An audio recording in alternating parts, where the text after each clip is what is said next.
What's going on, everybody? It's my Paul, but thank you all so much for checking out another video. And what I got for you today is I kind of want to give you a guide on how to maximize your potential earnings and to maximize your XP on blood money, or what we know as Plunder when it first came out. Now, this is definitely going to be a squad guide. I'd have absolutely no idea how to play this solo. Fortunately for me, I've got Sneaky and Rocko, the two best teammates that I could actually want, because we've all got our different strengths and weaknesses.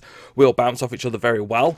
And when you're playing a game mode like this, which can run to like 15-20 minutes a time, you've got to have people that you enjoy spending time with. That is probably the most important tip of the day. You know, you've got to find people that you enjoy spending time with. But there, I don't have any friends. I'm playing it on my own, and it sucks. I feel you. I've been there. And honestly, the best thing to do if you're struggling to find people to play with is, first of all, unmute the team. Because we all do it. We've all gone into settings, mute all but party, and we don't actually talk to our peers. We don't actually talk to the other people who are in the lobby with us. But the majority of the time, they're cockwombles. You know what? I completely agree. They are. That's why there's Facebook. Now, generally, if you go on Facebook and you just start typing in Modern Warfare or Warzone, PS4, PC, Xbox community, and whatnot, and there's going to be a whole list of people in there. And generally, what I do if I'm kind of looking for a teammate, I don't post saying looking for X, Y, and Z, because you're going to get an absolute twat will say, oh, I'll play. But generally, you kind of want to watch other people. You know, you want to watch for somebody to say, you know, looking for casual games, has a mic, over this age, etc. That would be a shit Tinder profile. But that's what you kind of, you know, you just kind of got to bide your time, and you got to look for the right people, because you got to enjoy the people. You got to enjoy spending time with these people, because when you get addicted to this game, you're going to be spending a lot of time with them. Now, the clip in the beginning, if you've seen that before, I do apologize. I put it on Twitter.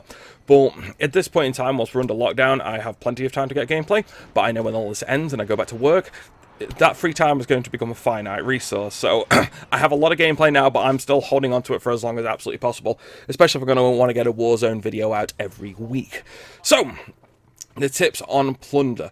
Now, best thing you're going to want to be doing when you start playing this game is understand that kills aren't that important. I've won games of Plunder multiple times where I've only got 1 kill or 2 kills. Kills aren't your end game with this. What you're going to want to be doing, first of all, you're going to want to be making as much money as possible, and you're going to be wanting making as much XP as possible, because one thing that Plunder is, and I'm surprised it hasn't been nerfed yet, it is an absolute XP farm. When Warzone first came out, I was level 47, and I just didn't like Modern Warfare multiplayer. But since Warzone's come out, at time of recording this, I am level 115, because I've been able to minimize and maximize how much XP I'm going to get, and weapon XP I'm going to get, and also you get the tokens as well. So first thing you're actually going to want to do when you found a squad that's people that you actually like playing this game with, is you're going to want to set up a regiment. Why do you want to set up a regiment? Because you get a happy hour every day, which gives you 1 hour of double XP. Now, ours is set for 9 PM, so generally, rule of thumb is once the kids are in bed, by 9 o'clock, I'm able to jump on and play, and we're going to be able to get that double XP. Also, bear in mind as well, you get double XP tokens, double XP and double weapon XP, and they are both very, very important. Always put them on, because that's always a good thing. And like I said, when you're following these rules, you can follow this guide, honestly, you'll gain so much XP and you'll fly through weapons so quickly and get new different attachments. Honestly, it makes it so worthwhile. So make sure to have a regiment, make sure to have a happy hour set up, make sure having a happy hour time that you can actually stick to as a group, and make sure if you've got tokens to be able to use them at them times. Now, first thing you're going to want to do is you're going to want to look at your landing situation. When you spawn in, you're going to look over the map and you're going to see what the points where you're going to be able to go to. Generally, what the majority of players do, they either wait and go to a popular hotspot, or they jump straight out the gate. You don't want to do that. You don't want to be falling with every other twat waffle in the dog and getting into gunfights straight away. Don't get me wrong, if you die in the beginning, it doesn't really matter, because you've got nothing to lose.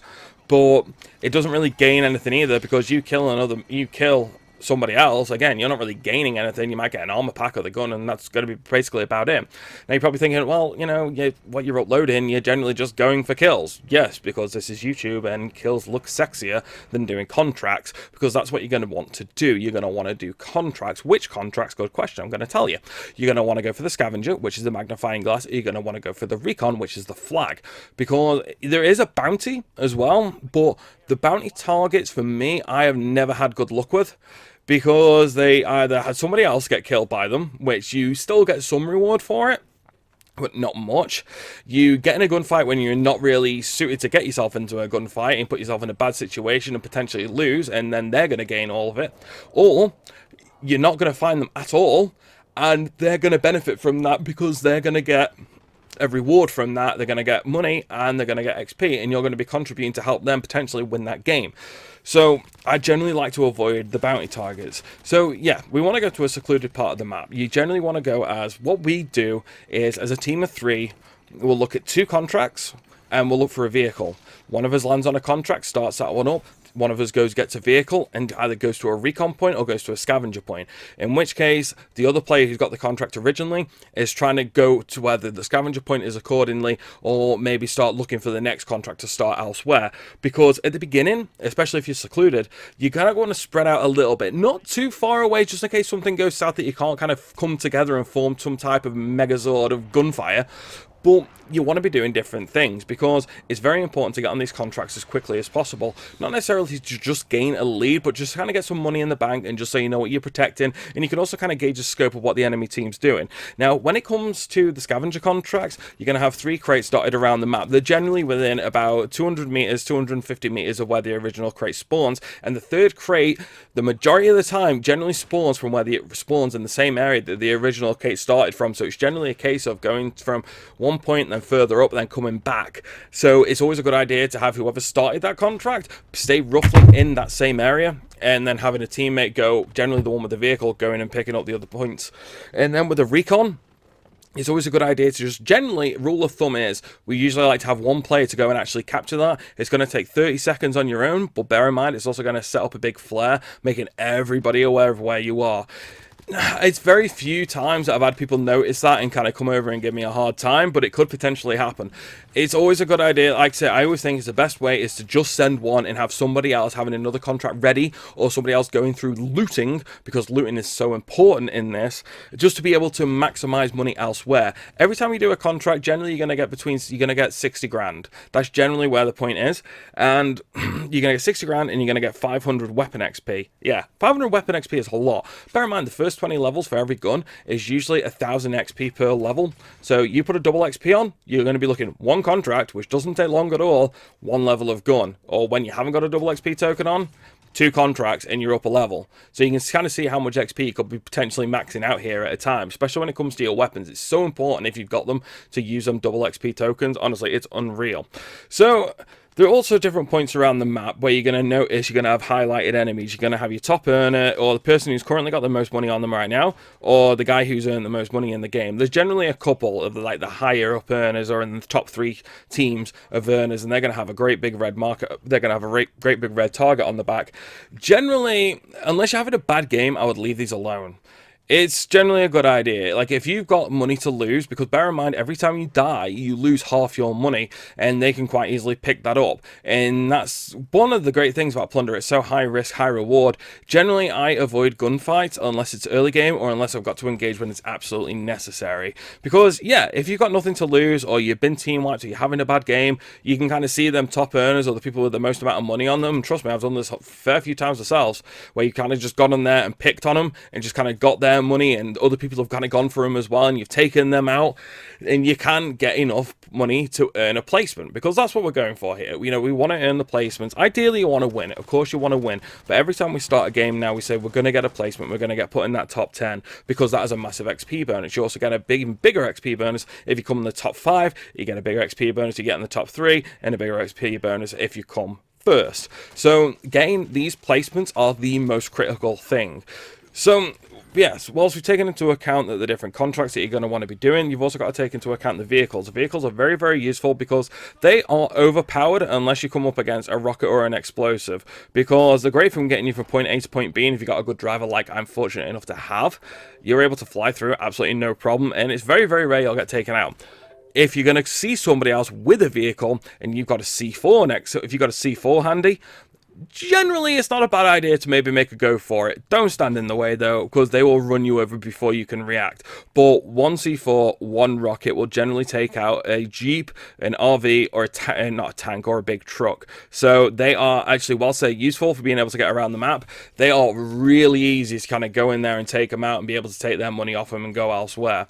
One of the biggest problems is I kind of find with players and Plunder, and I see this a lot online when people are playing it solo and whatnot, and I do this myself from time to time, is kind of getting stuck in tunnel vision and when you, I know it sounds odd, but when you get into a gunfight, sometimes you'll lose that gunfight, and you're kind of thinking, you know, do I go back in, or do I kind of get out of dodge, do I kind of count my losses and generally go elsewhere? Generally, the majority of the time, it's best to just count your losses and leave. That's generally the wisest thing to do. And it's the same as if you've won that gunfight, what is the other team going to do? Do we stick around and try and fight them again and try and make more money out of them? Or do we, you know, just get out of the way and just be able to get away with what we've got? Honestly, get away with what you've got. If you're on a losing hand, you're not going to get that money back. It's best just counting your losses and just go and try and earn that money back as quick as possible, because you don't want to be getting on the receiving end of bad gunfights, because it happens a lot, and you get tunnel vision and you get pissed off and you think, I'm going to go back and I'm going to kill this arsehole, and you know, the majority of the time it doesn't work out. Let's talk about the cash balloons. Now, you can get cash balloons from any of the buy points. They're going to cost you 30 grand a time. They can carry $150,000 worth, but they can be shot down. Now, again, if you've got 150 grand on you and you pick one of these up, you can either buy it for 30 grand or you're fortunate enough to pick it up out of one of the chests. You're going to want to generally use this if it's in a safe area. If you've gone somewhere secluded and you're able to pick one of these up and you're able to use it, definitely use it. It's a really, really good idea. If you're in a really high-risk situation, I probably wouldn't bother. Then you've got the helicopters. You've got the attack helicopters, which are really, really just good for farming money. Always, always, always run cold-blooded and ghost when you play Plunder, because you're not going to be seen by the helicopters, and them helicopters, they will fuck you up quickly. So you're going to want to stay out of the way of them. Generally have somebody with a rocket launcher to be able to shoot them things down, because when you shoot them down, they're going to drop a crate. But the crate doesn't spawn where you think it would. It generally spawns in between two opposing teams. So you're going to be forced, generally, you know, they're going to try to force you to get yourself into a gunfight. Not necessarily saying that always happens, but it could. And you kind of got to bear in mind. But they generally have some good things in them. They've usually got about 100 grand a piece. They've usually got a bounty, and they've either got a gun or a kill streak or something like that. Bear in mind, once the team has hit 1 million, say your team's hit 1 million or the enemy team's hit 1 million, and whatnot, it goes into bonus round. I think it's about 4 or 5 minutes where the prize money is multiplied by 1.5. So when them attack choppers go down and they drop one of their big crates, you're not just getting 100 grand, you're getting 150 grand. So that's definitely something to bear in mind. If you can maximize your potential earnings once that bonus round starts, that is a really, really good thing to do. Now let's talk about the other helicopters, which are the ones you see spotted around the map, which you call in and they are able to take your earnings away. I would only recommend doing this in the early game. If you, for whatever reason, you've got a big pile of money early on, it's only a good idea to get rid of it then, because when people start getting desperate, generally what they like to do, and I like to call these people wankers, they like to hover around these areas waiting for people to call in this helicopter and just try to jump on them and get some cash for themselves. And you know what, when sneaky bitches get the jump on you and win that gunfight and you lose all your money, it's something that's definitely not worth getting involved in, because that's just going to piss you off and you're going to have a terrible, terrible time. So unless like you're only in the first half of the game, that's the only time I'd really recommend taking that risk, because if you lose that so close towards the end of the game, you're going to be absolutely devastated, and you call it in and the thing drops, somebody kills you, picks up your money, they can just put that thing straight on there and get that cash out as their own. So that's something you're not going to want to do. Please do bear in mind you're aiming to make $1 million, and as soon as you hit that $1 million, it doesn't matter how much money you're carrying at your time, that money will be automatically stored, and you will have zero risk running around again. You'll lose, all that money will be taken away from you, it'll be stored, and that money is going to be safe. So you haven't got to worry about it once you get to 1 million. And let's talk about the scavenger crates, because I'm not 100% sure if I've touched on them really quick. But the scavenger crates are great, because especially in the early game, like if you spawn in the early game, you go straight for a scavenger crate. It's great because they generally have some really useful items in there. They generally have a gun, they might have a kill streak, they might have a self-revive, they might have a cash balloon, but they generally have armor plates in there as well. And it's really, really important to get them as soon as possible, because armor will save your ass in a gunfight. You know, that's the most important thing about this, is to not die. It's not necessarily about how many kills you get, but you want to be earning money, you want to be maxing out your XP, and you know, that's generally the best way to enjoy it. Don't look at Plunder as a way to get a load of kills and run people over. Don't get me wrong, you can do that and it's fun, but if you are wanting to rank up quickly and you're going to want to maximize all your weapons and get all the different attachments and whatnot, Plunder is the mode for you. That is as many tips I can think of that what we are currently doing right now, and it is earning us placement after placement after placement at least. The majority of the time we end up in the top 5. We win quite a large number of games now following this technique, and it works. So if you try it and you get a squad together and it works for you, And, you know, if you've kind of taken something away from this, a like would be massively appreciated. And if you're new to the channel, feel free to subscribe. Like I say, if you enjoyed it and want to see more, you know what 2 buttons to press by now. So thank you all so much for watching. I know this has dragged on quite a lot, but I've got an Apex Legends video coming Wednesday. I've got a Black Ops 4 video coming on Friday. And next Monday, I'm going to have another Modern Warfare Plunder video. So if that's something you're into, that's something that's going to be coming around a lot. So thank you all so much for watching, and I really hope you enjoyed.